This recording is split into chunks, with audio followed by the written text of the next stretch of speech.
विद्युत प्राधिकरणका कार्यकारी निर्देशक कुलमान घिसिङको यस्तो घोषणाले सरकारमा हलचल। केपी शर्मा ओलीको योजना विफल। पूर्व प्रधानमन्त्री प्रचण्डले दिए घिसिङलाई दह्रो साथ। प्रत्यक्षमै महिला 33 र दलित 10% अनिवार्य व्यवस्था गर्नुपर्ने डा आर्जु राणाको भनाई। महिला सहभागिता 33% मात्रै सीमित हुनुहुन्न मन्त्री सुडीको भनाई। बङ्गलादेशमा हिन्दूको विकल्प तरबार अथवा इस्लाम, मौलाना अल इस्कन्दर। कुलमान घिसिङलाई लालछना लगाउने काम सरकारले तत्काल बन्द गर्नुपर्ने माओवादीको चेतावनी। सहकारी छानबिन समितिले राष्ट्रपा अध्यक्ष रवि लामिछानेलाई बयान लिने घोषणा। बहुमतको बलमा संविधान संशोधन गर्दैनौँ उप प्रधानमन्त्री प्रकाशमान सिंह। नेपालमा वन बढाउनु परेको छैन शङ्कर पोखरेल। सहकारी र अनेक प्रकरण ढाकछोप गर्न रविजीलाई गृहमन्त्री चाहिएको थियो महेश बस्नेतको आरोप। कारागार र बाल सुधार गृहबारे उपसमितिले दिएको सुझाव कार्यान्वयन गर्न निर्देशन। सरकारी अस्पतालमा बिरामीको लाइन हटाउन प्रधानमन्त्री केपी शर्मा ओलीको निर्देशन। माओवादीको पदाधिकारी बैठकले के निष्कर्ष निकाल्यो यस बारेमा पनि जानकारी। ओर्लने बित्तिकै स्कुल बसले ठक्कर दिँदा एक छात्राको मृत्यु। नेपालको औसत आयु 4 वर्ष 9 महिना बढ्यो। घट्दै बालिकाको सङ्ख्या। बागचन्द मुख्य न्यायाधीश र 35 जिल्ला न्यायाधीश। काठमाडौँ महानगरपालिकाका मेयर बालेन्द्र शाह आक्रोश। महानगरपालिका अगाडि नै खाल्टो परेपछि बालेनले दिए यस्तो चेतावनी। खोलामाथि घर होइन बाटो होइन, आवश्यक अनुसार पुल बनाउनुपर्छ। बिजुलीको बक्यौता विवादलाई जातीयकरण गर्दै माओवादी भातृ संगठन। कुलमान घिसिङले किन पत्रकार सम्मेलन गरेर गरे यस्तो घोषणा। विद्युत प्राधिकरण वीरगञ्जद्वारा 1 वर्षमा 5 अर्ब रुपियाँ राजस्व सङ्कलन। नेकपा एमाले भित्रै विवाद चल्दै पूर्व राष्ट्रपति विद्यादेवी भण्डारी र एमाले अध्यक्ष ओलीबीच टक्राउ। के फेरि पुनः राजनीतिमा सक्रिय हुँदैछन् त विद्या भण्डारी। यस्तो छ रणनीति। आज 3 संसदीय समितिको बैठक सुरु। गभर्नरले फरक व्यवहार देखाए। प्रधानमन्त्री र अर्थमन्त्रीलाई सहयोग गर्ने गरी खुकुलो मौद्रिक नीति ल्याएको वर्षमान पुङको आरोप। शिक्षामा प्राविधिक धारको हिस्सा 70% हुनुपर्ने प्रधानमन्त्रीको भनाई। जोखिममा आम नागरिक। सडकमा पनि आकाशमा पनि उत्तिकै जोखिम। काठमाडौँको गोकर्णेश्वरमा रहेको धागो उद्योगमा भीषण आगलागी, करोडौँको क्षति। इजरायल जाने कामदार छनौटमाथि प्रश्न उठेपछि मन्त्रालयले बनायो छानबिन समिति। र 12 दिनमै 3 स्कुल बस दुर्घटना। खराब सडकी चालकको लापरवाही। बाढी पहिरो र डुबानमा परेर 170 जनाले ज्यान गयो, 203 जना घाइते। अब हेर्नुहोस् पुरा समाचार। दर्शकबिन नमस्कार। युट्युब च्यानल नेपाली खबर मिडियामा तपाईहरूलाई हार्दिक स्वागत छ। यदि हाम्रो च्यानललाई अहिलेसम्म सब्स्क्राइब गर्नुभएको छैन भने सब्स्क्राइब गरी नजिक रहेको बेल आइकनलाई दबाई हामीसँग जोडिनुहोला। दर्शकबिन सदा झै आज पनि हामी तपाईहरुमाझ देशभरका विभिन्न समाचारका साथ उपस्थित भइसकेका छौँ। भिडियोलाई अन्तिमसम्म हेर्नुहोला, साथै कहाँ देखेर देउनुहोस् के भन्न चाहनुहुन्छ तपाईँको मनमा लागेको प्रतिक्रिया कमेन्ट बक्समा छोड्न नभुल्नुहोला। दर्शकबिन के तपाईँ हाम्रो च्यानलमा नियमित श्रोता हुनुहुन्छ? यदि नियमित हुनुहुन्छ भने तल कमेन्ट बक्समा नियमित अथवा रेगुलर लेख्नुहोस्। नयाँ हुनुहुन्छ भने सब्स्क्राइब गर्न नभुल्नुहोस् ताकि नयाँ अपडेटका साथ हामी तपाईहरुमाझ हरपल उपस्थित भइराख्नेछौँ। दर्शकबिन हाम्रा समाचार अपडेटहरू तपाईहरूलाई के कस्तो लागिरहेका छन्, जस्तो लाग्छन् त्यस्तै प्रतिक्रिया छोड्न नभुल्नुहोला। समाचारहरू सबै अत्यन्तै महत्त्वपूर्ण भएकाले भिडियोलाई अन्तिमसम्म हेर्नुहोस्। दर्शकबिन आउनुहोस् आजको पहिलो खबरतर्फ लागौ। बङ्गलादेशमा शेख हसिनाले राजीनामा दिएर देश छाडेपछि हिन्दूमाथि अत्याचार सुरु भएको छ। बङ्गलादेशका सञ्चार माध्यममा देशभरबाट हिन्दू समुदायका घर र मन्दिरमा आक्रमण भएको खबर आइरहेका छन्। यी घटनापछि विश्वभरका धेरै कट्टरपन्थी मुस्लिमले खुसी व्यक्त गरेका छन्। कतिपयले बङ्गलादेशमा हिन्दूहरूको नरसंहार गर्नुपर्ने भन्दै बताउन थालेका छन्। आफूलाई इस्लामिक विद्वान बताउने अबु नजज फर्नान्डो बिन अल इस्कन्दरले बङ्गलादेशबाट हिन्दूहरूलाई सिद्धाउन आग्रह गरेका छन्। इस्लामिक न्यायशास्त्रलाई उद्धृत गर्दै उनले ट्विटमा भनेका छन्, हिन्दूहरूसँग 2वटा मात्र विकल्प छन्, जसमध्ये पहिलो मृत्युलाई अँगाल्ने हो। पीएचडी विद्यार्थी बताउने र अल इस्कन्दरले ट्विटमा भनेका छन्, अहल ए सुन्ना इस्लामिक न्यायशास्त्रका 4 मध्ये 3 स्कुलले हिन्दूसँग 2वटा मात्र विकल्प छन्, पहिलो तरबार रोज्ने वा दोस्रो इस्लाम स्वीकार गर्ने। कट्टरपन्थी मौलानाले लेखेका छन्, हिन्दूहरूले अहिले त हनफीको सामना गरिरहेका छन्। मलिकी सफी वा हनबलीसँग त भएकै छैन। यी सबै सुन्नी मुस्लिमहरूबीच मुस्लिम कानुनका 4 प्रमुख विचारधारा हुन्। उनले साउदी अरब र कतारको प्रमुख सुन्नी विचारधारा हनबलीको इस्लामिक कानुनलाई उद्धृत गरेका छन्। उनले हिन्दूहरूले मुस्लिमहरूबाट आफूलाई छुट्याउन टाउको अगाडिको कपाल खैरिनुपर्ने आदेश दिएका छन्। उनले गैर मुस्लिमहरू भन्दा तुच्छ हुने भएकाले उनीहरूलाई अनादर गर्नुपर्छ भनेर देखाउने प्रयास समेत गर्ने बताएका छन्। आफूलाई उदारवादीको रूपमा चित्रण गर्ने प्रयास गर्दै उनले मुस्लिम देशमा बसेर मुस्लिमभन्दा तल्लो तहमा बस्न स्वीकार गर्ने हिन्दूहरूसँग आफूलाई कुनै पनि समस्या नभएको बताए। आफ्नो धर्मको शीर्ष मूर्ति पूजा, बहुईश्वरवाद त्याग र इस्लामिक नियम अनुसार जीवन बिताउनु पर्ने उनले देश आदेश जारी गरेका छन्। उनले बङ्गलादेशमा अल्पसङ्ख्यकमाथि भएका आक्रमणलाई हिन्दूहरूको प्रोपगन्डा भएको बताउँदै बङ्गलादेश हिन्दू प्रभाव र हस्तक्षेपबाट मुक्त हुने व्यक्त गरेका छन्। दर्शकवृन्द, त्यसगरी आउनुहोस् अब अर्को खबरतर्फ लागौँ।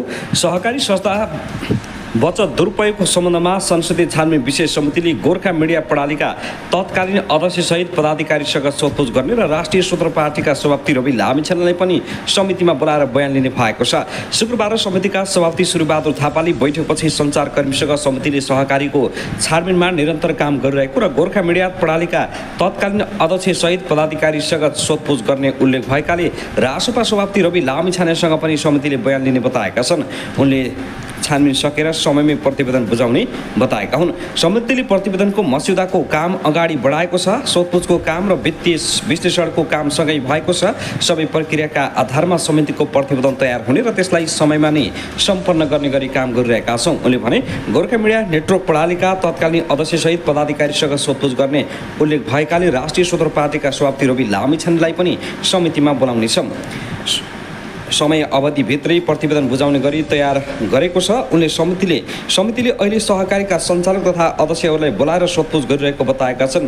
उनले कारागारमा रहेकाहरूलाई गृह मन्त्रालयको समन्वयमा समितिको बैठकमा नै ल्याएर लिखित बयान लिइरहेका छन्। उनले समितिले सहकारी ठगेर विदेशतिर भएका 18 जनालाई नेपाल ल्याउन गृह मन्त्रालयले निर्देशन दिए पनि थप गरेर 21 जना नेपाल ल्याउन गृहलाई पत्रचार गरेको जानकारी दिएका छन्।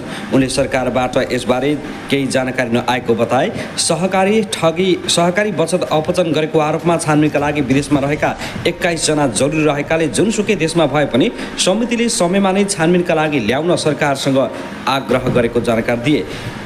कारागारमा करिब 3 जना रहेकाले सबैलाई सोधपुछ गर्न सम्भव नभएको भन्दै प्रतिनिधिमूलक रूपमा अरबौं रुपियाँ अपचन भएका सहकारीका अध्यक्ष र सञ्चालकलाई सोधपुछ गर्ने गरी नामावली तयार गरेर सोधपुछ भइरहेको बताए।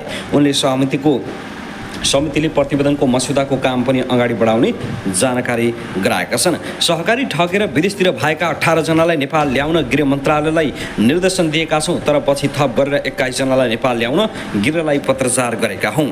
दर्शकवृन्द, त्यसगरी आउनुहोस् अब अर्को खबरतर्फ लागौँ। नेपाल विद्युत प्राधिकरणका कार्यकारी निर्देशक कुलमान घिसिङले 3 वर्ष अघि करिब 89% रहेको विद्युतीकरण अहिले 99%मा पुगेको दावी गरेका छन्। हिजो शुक्रबार पत्रकार सम्मेलन गर्दै उक्त जानकारी दिएका हुन्। उनले भने 3 वर्ष अघि करिब 89% रहेको विद्युतीकरण अहिले 99%मा पुगेको छ। उनले 8 वर्ष अघि 29,70,000 रहेको विद्युतको ग्राहक सङ्ख्या हाल सामुदायिक सहित 59,35,000 मा पुगेको बताएका छन्। उनले भने विकट बस्ती पहिचान गरी विद्युतीकरण भइरहेको छ। सुकुम्बासी, चेपाङ बस्ती लगायत विभिन्न घरमा निःशुल्क विद्युतका लागि मिटर पनि वितरण गरिएको छ। कुलमान घिसिङ आएदेखि नेपालमा विद्युत उत्पादनले निकै तीव्र गतिमा हासिल गरेको कुलमान घिसिङको भनाइ छ। साथै यता पनि प्रमुख प्रतिपक्षी दल नेकपा माओवादी केन्द्रले सरकारले नेपाल विद्युत प्राधिकरणका कार्यकारी निर्देशक प्रबन्ध निर्देशक कुलमान घिसिङमाथि लालछना लगाउने काम गरेको भन्दै आपत्ति जनाएको छ।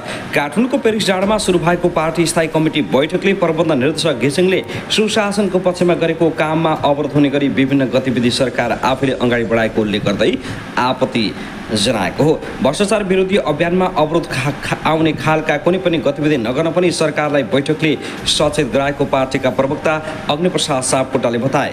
बैठकले हवाई र बस दुर्घटनामा परेकाहरूलाई उचित राहतको आवश्यकता व्यवस्था मिलाउन पनि सरकारको ध्यान आकर्षण गराएका छन्। दुवै दुर्घटनामा परि ठूलो धनजनको क्षति भएकाले राहतसहित उचित क्षतिपूर्तिको व्यवस्था गर्न पनि सरकारलाई भनिएको प्रवक्ता सापकोटाको भनाइ छ। बैठकमा अध्यक्ष पुष्पकमल दाहाल प्रचण्डले मुलुकको पछिल्लो राजनीतिक परिस्थितिबारे ब्रिफिङ गर्दै जनताको कुरा सुनेर काम गर्न पनि सरकारलाई सुझाव दिएका छन्। उनले सङ्क्रमणकालीन न्याय सम्बन्धी विधेयकमा दलहरूबीच सहमति भएर अगाडि बढ्ने कुरा सुखद भएको बताउँदै प्रवक्ता सापकोटाले भने यो काम सरकारले पहिलो काम राम्रो गरेको छ। कुलमान घिसिङलाई प्राधिकरणबाट हटाए हामी चुप लागेर बस्ने छैनौँ, माओवादीले चेतावनी दियो। त्यसैगरी आउनुहोस् अब अर्को खबरतर्फ लागौँ। श्रम रोजगार तथा सामाजिक सुरक्षा मन्त्रालयले इजरायलमा जाने नेपाली कामदारको छनौट प्रक्रियामाथि छानबिन गर्न एक समिति गठन गरेको छ। इजरायलको दीर्घकालीन स्याहार केन्द्रमा नेपालबाट लैजान लागेका सहायक कामदारहरूको छनौट प्रक्रियामा पेश भएका कागजपत्र बारे प्रश्न उठेपछि मन्त्रालयले समिति गठन गरेको छ। छनौट प्रक्रियामा पेश भएका कागजातहरूको आधिकारिकताको जाँच गर्न तथा समग्र छनौट प्रक्रियालाई विश्वसनीय र पारदर्शी बनाउन मन्त्रालयका उपसचिव मेघनाथ रिमालको संयोजकत्वमा 5 सदस्यीय छानबिन समिति मन्त्रालयका सहसचिव एवं प्रवक्ता गोविन्द प्रसाद रिजालले जानकारी दिए। उनका अनुसार नेपाल र इजरायल बीच G2G प्रक्रियाबाट हुने छनौट प्रक्रियालाई व्यवस्थित र पारदर्शी बनाउन मन्त्रालय प्रतिबद्ध रहेको जनाएको छ। साथै आउनुहोस् अब अर्को खबरतर्फ लागौँ।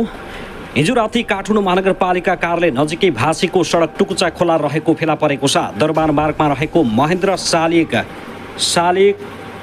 काठमाडौँ प्लाजा जोड्ने सडक भाँसिएको थियो। सडकमा ठुलो भाङ परेपछि सवारी साधन आवागमन बन्द गरिएको छ। महानगरपालिका नगर प्रहरी राजुनाथ पाण्डेले उक्त भाँसिएको सडक टुकुचा खोला रहेको देखिएको जानकारी दिएका छन्। टुकुचा खोला रहेको छ, त्यही माथि सडक बन्दा भाँसियो। उनले भने त्यहाँ पुल बनाउनु बाहेक अरू विकल्प नदेखिएको उनको भनाइ छ। उनले भने मलाई लाग्छ त्यो सडक बनाउन त्यहाँ पुल बनाउनु बाहेक अरू विकल्प छैन। महानगरपालिकाका अनुसार उक्त सडक विभाग अन्तर्गत पर्छ। महानगर प्रमुख मेयर बालेन्द्र शाहले खोलाको अधिकार खोलालाई नै सुम्पिने वातावरण बनाउनु पर्ने माग गरेका छन्। सडक भाँसिएपछि उनले भनेका छन् यो टुकुचा माथिको बाटो हो, अझै केही घरहरू यसरी नै टुकुचा माथि रहेका छन्। काठमाडौँ महानगरपालिकाले केही समय पहिले यस्तै जोखिम देखेर खोला खुल्ला गर्न टुकुचा खोल्ने काम सुरु गरेका थियौँ। अदालती कारणले केही रोकिएन परेको थियो। अदालतको आदेशपछि हामीले टुकुचा खोलाको क्षेत्र अधिकारभित्रका व्यक्ति विशेषका नाममा त्रुटिवश हुन गएको जग्गा कानुन बमोजिम लागत सट्टा गर्नको लागि सम्बन्धित मन्त्रालयमा पत्र पठाइसकेका छौँ। उनले सरकारले चाँडोभन्दा चाँडो लगत कट्टा गरेर उचित क्षतिपूर्ति वा मुआब्जा दिएर खोलाको अधिकार खोलालाई नै सुम्पिने वातावरण बनाउनु पर्ने र यस प्रस्ताव खोला खोल्ने काम महानगरले तुरन्त अगाडि बढाउने पनि बताए।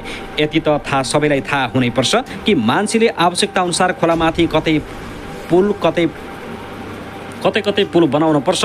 खोलामाथि घर र बाटो होइन, खोलामाथि पुल बन्ने गर्छ। त्यसैगरी आउनुहोस् अब अर्को खबरतर्फ लागौँ। त्रिभुवन अन्तर्राष्ट्रिय विमानस्थलबाट बिहान सुर्खेत उडान भर्ने क्रममा रहेको श्री एयरलाइन्सको विमान धावन मार्गबाट फर्किएको छ। उक्त विमान धावन मार्गबाट उड्नै लाग्दा फर्काएर पार्किङमा ल्याइएको थियो। आज बिहान 7:30 बजे सुर्खेत उडान तालिका रहेको उक्त विमान धावन मार्गमा पुगेर फर्किएको विमानका यात्रु राष्ट्रिय स्वतन्त्र पार्टीका सांसद विनिता कठायतले जानकारी दिइन्। विमानका यात्रुको बोर्डिङ सकेर विमान धावन मार्गमा टेकअपको अन्तिम फ्लाइट पोइन्टमा पुगिसकेको थियो। 81 विमान फर्काइएपछि यात्रुले विमान किन फर्काइएको भने जिज्ञासा राख्दा प्राविधिक कार्यालयले फर्काइएको विमानका कर्मचारीले जवाब दिए। उनले भनिन् सांसद कठायतले विमान धावन मार्गबाट उड्ने लाग्दा फर्काइनु एयरलाइन्सको लापरवाही भएको उनको भनाइ छ। श्री एयरलाइन्सका व्यवस्थापक अनिल मानन्धरले भने विमानका केही यात्रुबीच विवाद भएपछि विमान फर्काएर अहिले सुर्खेत उडानको तयारी रहेको बताए। प्राविधिक समस्याका कारण होइन, 2-4 जना यात्री बीचको विवादले होहल्ला भएपछि पाइलटले विमान फर्काएका हुन्। नागरिक उडानको मापदण्ड अनुरूप यात्रीबीच विवाद भएपछि अर्को प्रक्रिया पुर्याएर यात्रीलाई गन्तव्यतर्फ लैजानु पर्ने हुन्छ। अहिले सोही विमान मार्फत यात्रुहरू बोर्डिङ भएर गन्तव्यमा उड्ने क्रममा रहेको व्यवस्थापकले जनाएको छ। दर्शकमानव त्यसगरी नेपाल विद्युत प्राधिकरणले उद्योगीलाई लोड सेडिङका बेला प्रदान गरेको डेडिकेटेड र ट्रङ्क लाइनको बक्यौता उठाउने विषयमा विवाद भइरहेका बेला प्राधिकरणका कार्यकारी निर्देशक कुलमान घिसिङलाई जोडेर उक्त विषयलाई जातीयकरण गर्ने प्रयास भएको छ। माओवादी निकट तामाङ राष्ट्रिय मुक्ति मोर्चा नेपालले विज्ञप्ति निकाल्दै बक्यौता उठाउने कुलमानको प्रयास सही भएकाले उनीमाथि कुनै पनि किसिमको कारबाही नगर्न माग गरेको छ। बक्यौता उठाउने विषयमा प्रधानमन्त्री केपी शर्मा ओली र निर्देशक घिसिङ बीच व्यक्तिगत टसल भइरहेका बेला जातीय संगठनले विज्ञप्ति निकालेको हो। मोर्चाले विज्ञप्ति निकाल्दै घिसिङमाथि कुनै पनि कारबाही नगर्न प्रधानमन्त्री ओलीलाई चेतावनी दिएको छ। तामाङ राष्ट्रिय मुक्ति मोर्चा नेपालका अध्यक्ष डिल्लीमान तामाङ र महासचिव लीला कुमार घलानले हस्ताक्षर गरेको विज्ञप्तिमा भनिएको छ, विद्युत प्राधिकरणको उठ्न बाँकी रकम असुल उप गर्न पहल कदमी लिइरहेका कार्यकारी निर्देशक कुलमान घिसिङलाई प्रतिशोधपूर्ण ढङ्गले कारबाही, पदमुक्त वा अन्य कुनै पनि प्रक्रिया अगाडि बढाएको खण्डमा हाम्रो मोर्चा आन्दोलनमा उत्रिने चेतावनी दिन चाहन्छ। प्राधिकरणको तिर्न बाँकी बक्यौता उद्योगीहरूले नतिरेसम्म विद्युत उपयोग गरिरहेका आम नागरिकले समेत कुनै पनि बक्यौता नतिरिकन हाम्रो आन्दोलनमा एकताबद्ध जनाइदिनु हुनका लागि आम नागरिकमा हामी हार्दिक अपिल समेत गर्दछौँ, विनम्रतापूर्वक अनुरोध समेत गर्न चाहन्छौँ, विज्ञप्तिमा भनिएको छ। यतिखेर कुलमान घिसिङ र एमाले अध्यक्ष तथा प्रधानमन्त्री केपी शर्मा ओलीबीच शीत युद्ध चलिरहेको छ। कुलमान घिसिङलाई कुनै पनि हालतमा घोक्राएर प्राधिकरणबाट निकाल्ने ओलीको योजना छ भने यसमा प्राधिकरणका कार्यकारी निर्देशक कुलमान घिसिङ डटेर सामना गरिरहेका छन्। उता सर्वोच्च अदालतले पनि कुलमान घिसिङलाई राहत सिर्जना गरेको छ। पछिल्लो समयमा कुलमान घिसिङमाथि आरोप प्रत्यारोप लगाइरहेका छन्। त्यसैबीच सर्वोच्च अदालतले नेपाल विद्युत प्राधिकरणका सञ्चालक समितिका सदस्यद्वय भक्तबहादुर पुन र कपिल आचार्यलाई हटाउने सरकारको निर्णय कार्यान्वयन नगर्न अन्तरिम आदेश नै दिएको छ। सर्वोच्च अदालतका न्यायाधीश सुनिल कुमार पोखरेलको एकल इजलासले हिजो बिहिबार उक्त आदेश दिएको हो। त्यस्तै अदालतले सञ्चालक समितिका सदस्यद्वय पुन र आचार्यलाई हटाउनुको कारण माग गरेको छ। ऊर्जा जलस्रोत तथा सिँचाइ मन्त्री दीपक खड्काले मन्त्रीस्तरीय निर्णय गर्दै यही साउन 18 गते सञ्चालक समिति सदस्यबाट उनीहरूलाई हटाएका थिए। साथै मन्त्रीस्तरीय निर्णयबाट सञ्चालक समितिमा देवेन्द्र कार्की र महेन्द्र बहादुर गुरुङलाई नियुक्ति गरिएको थियो। डेडिकेटेड र ट्रङ्क लाइनको महसुल विवादमा उनीहरूले प्राधिकरणको निर्णय विरुद्ध फरक मत राखेका थिए। फरक मत राखेपछि ऊर्जा मन्त्री खड्काले उनीहरूलाई यही साउन 15 गते स्पष्टीकरण सोधेका थिए। स्पष्टीकरण चित्त बुझ्दो नभएपछि साउन 18 गते उनीहरूलाई पदबाट हटाइएको थियो। दर्शकवृन्द, त्यसगरी आउनुहोस् अब अर्को खबरतर्फ लागौँ। नेकपा माओवादी केन्द्रको स्थायी समितिको बैठक बस्दैछ। समसामयिक राजनीतिक परिस्थिति, विगतको समीक्षा र पार्टी निर्माणबारे छलफल गर्न आज अपराह्न 4 बजे पार्टीको केन्द्रीय कार्यालय पेरिस डाँडामा उक्त बैठक बसेको हो। बैठकमा यसअघि पार्टीको भूमिकाको समीक्षा गर्दै आगामी कार्ययोजनाका बारेमा छलफल हुने माओवादी केन्द्रका उपाध्यक्ष एवं प्रवक्ता अग्निप्रसाद सापकोटाले जानकारी दिएका छन्। बैठकमा जनपरिचालन, सङ्गठन निर्माण र विस्तारका बारेमा पनि गम्भीर छलफल हुने भएको छ भने नेकपा माओवादीभित्र पार्टी फुटको सङ्केत समेत देखिएको छ। पूर्व प्रधानमन्त्री पुष्पकमल दाहाल प्रचण्ड यतिखेर देशभर दौडामा जाने भएका छन् भने अब आफू कुनै पनि हालतमा सरकारमा अथवा प्रधानमन्त्रीको रूपमा अगाडि नसर्ने भएका छन्। प्रधानमन्त्री भएका कारण देशमा करिब 9 वर्ष लगातार सत्तामा रहँदा पार्टी खस्किएको आम जनता तथा पार्टी कार्यकर्ता नेताले उनलाई सुझाव दिएपछि अन्ततः उनी फेरि देश सङ्गठनमा हिँड्न थालेका हुन्। माओवादीलाई 2084 मा शक्तिशाली र बहुमतका साथ विजय गराउनका लागि उनी देश दौडामा लाग्ने बताएका छन्। अब कुनै पनि हालतमा आफू यो कार्यकालका लागि प्रधानमन्त्री नबन्ने र 84 पछि भने परिस्थिति आयो भने प्रधानमन्त्री बन्न सकिने उनको धारणा छ। दर्शकवृन्द, त्यसगरी आउनुहोस् अब अर्को खबरतर्फ लागौँ। स्थानीय बजारमा आज पहिलो धातुको मूल्य तोलामा 1500 रुपियाँले वृद्धि भएको छ। बिहिबार प्रति तोला 1,46,500 रुपियाँमा कारोबार भएको छापावाला सुन आजका लागि 1,48,100 रुपियाँमा कायम भएको छ। यसैबीच तेजाबी सुनको प्रति तोला 1,47,400 रुपियाँ निर्धारण भएको छ। त्यस्तै यसैबीच चाँदीको मूल्य प्रति तोला 40 रुपियाँले वृद्धि भएको छ। बिहिबार प्रति तोला 1,690 रुपियाँमा कारोबार भएको चाँदी आजका लागि भने 1,730 रुपियाँ निर्धारण भएको छ। त्यसैगरी आउनुहोस् अब अर्को खबरतर्फ लागौँ। काठमाडौँबाट धनगढीको लागि उडेको बुद्ध एयरको जहाज पुनः काठमाडौँ फर्काइएको छ। हिजो बिहिबार साँझ 5:30 बजेको समयमा काठमाडौँबाट धनगढीका लागि उडेको जहाज मौसम खराब भएपछि काठमाडौँ फर्किएको हो। नेपालगञ्ज क्षेत्र आसपासमा ठुलो हावाहुरी चलेर मौसम एकाएक खराब भएको थियो। मौसम खराब हुँदा धनगढीसम्म आउन समस्या हुने भएपछि जहाज काठमाडौँ फर्किएको बुद्ध एयरका धनगढी इन्चार्ज बुधराम माझीले जानकारी दिए। काठमाडौँबाट उडेको जहाज करिब 1 घण्टापछि पुनः काठमाडौँ नै फर्काइएको हो। दर्शकवृन्द, त्यसगरी आउनुहोस् अब अर्को खबरतर्फ लागौँ। प्रधानमन्त्री केपी शर्मा ओलीले जीवन उपयोगी र स्तरीय शिक्षाको सुनिश्चित गरी ठोस कार्ययोजना ल्याउन शिक्षा विज्ञान तथा प्रविधि मन्त्रालयलाई निर्देशन दिएका छन्। प्रधानमन्त्री तथा मन्त्री परिषदको कार्यालयमा शिक्षा क्षेत्रमा देखिएका समस्या समाधानका उपाय र आगामी 100 दिनमा गर्न सकिने ठोस कामका सन्दर्भमा निर्देशन दिँदै उनले शिक्षामा प्राविधिक धारको हिस्सा 70% हुनुपर्ने बताएका छन्। प्रधानमन्त्री केपी शर्मा ओलीले विद्यालय तहमा भर्ना दर बढाउने, ड्रप आउट घटाउने र शिक्षाको गुणस्तर बढाउने गरी काम गर्न आवश्यक रहेको उल्लेख गर्दै आगामी वर्षको एसीमा कम्तीमा 70% विद्यार्थी उत्तीर्ण हुने गरी काम गर्न निर्देशन दिएका छन्। एसीमा कम्तीमा पनि 70% विद्यार्थी उत्तीर्ण गर्ने लक्ष्य निर्धारण गरी काम गर्नुहोस्। यसका लागि स्मार्ट शिक्षक छनौट, निःशुल्क इन्टरनेट र अनलाइन कक्षा सञ्चालनको तयारी गर्नुहोस्। त्यस अवसरमा उपप्रधान तथा अर्थमन्त्री विष्णु पौडेलले शिक्षा विज्ञान तथा प्रविधि मन्त्री विकास भट्टराई, नेपाल सरकारका मुख्य सचिव लीलादेवी गर्तुला र मुख्य सचिवद्वय डा दीपक काफ्ले र विश्वबाबु पुडासुनी लगायतका नेताहरू उपस्थित भएका थिए। दर्शकहरू, त्यसगरी सर्वोच्च अदालतले नेपाल विद्युत प्राधिकरणका सञ्चालक समितिका सदस्य द्वय भक्तबहादुर पुन र कपिल आचार्यलाई हटाउने सरकारको निर्णय कार्यान्वयन नगर्न अन्तरिम आदेश दिएको छ। सर्वोच्च अदालतका न्यायाधीश सुनिल कुमार पोखरेलको एकल इजलासले हिजो बिहिबार उक्त आदेश दिएको हो।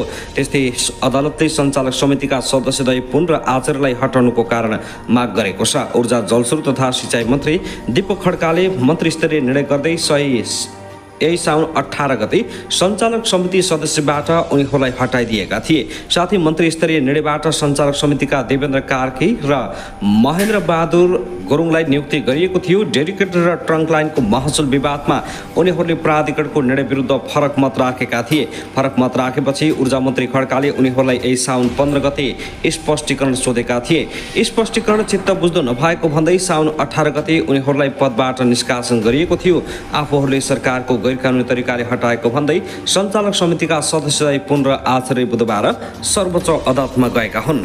साथै आउनुहोस् अब अर्को खबरतर्फ लागौँ। नेपाल विद्युत प्राधिकरणले डेडिकेटेड तथा ट्रङ्क लाइन प्रयोग गरेको उद्योगहरूको टिओडी मिटरको डेटा समेटिएको 1 लाखभन्दा बढी पेजको विवरण लेखा समितिलाई बुझाएको छ।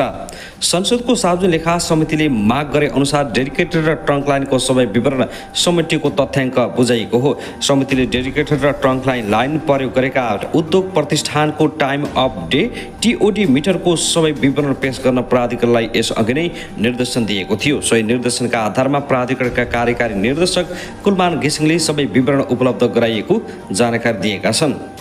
TOD load profile, TOD download, लकसेट, एप पावरको बिल, छुट बिल, विभिन्न तहका अदालतले गरेको फैसला लगायतका सबै विवरण प्राधिकरणले लेखा समितिलाई बुझाएको प्राधिकरणको भनाइ छ। डेडिकेटेड ट्रङ्क लाइन महसुलको विषयलाई लिएर चौतर्फी बहस भइरहेको छ।